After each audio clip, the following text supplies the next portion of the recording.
জাতীয় স্টেডিয়ামে হামজা সুমিতের জুটিতে নতুন অধ্যায় শুরুর অপেক্ষায় বাংলাদেশ।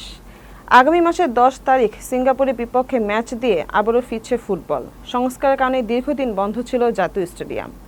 ওই ম্যাচের অভিষেক হয়ে যেতে পারে কানাডিয়ান প্রবাসী সমিত সোমের। তাই ঘরের মাঠে হামজা সুমিতের খেলা দেখতে মুখিয়ে সমর্থকরা। ফুটবলের নতুন এই জোয়ারের সাক্ষী হতে উন্মুখ হয়ে আছেন সমর্থকরা। এদিকে চলতি মাসে 22 তারিখের মধ্যে জাতীয় স্টেডিয়াম বাফুফেকে বুঝিয়ে দিতে হবে বলে নির্দেশনা দেওয়া হয়েছে। হামজা সুমিতকে বরণ করে নিতে মাঠে এখন চলছে শেষ মুহূর্তের প্রস্তুতি। এরই মধ্যে ক্যানোপিতে বসে গেছে এলইডি লাইট।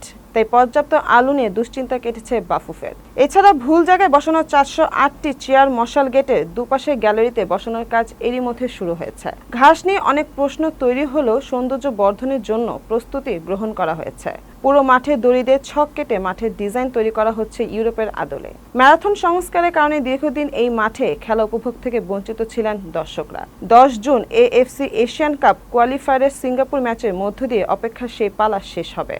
হামজা সুমিতদের লাল সবুজের দলে অন্তর্ভুক্তিতে ফুটবলের নতুন জোয়ার এসেছে বাংলাদেশে।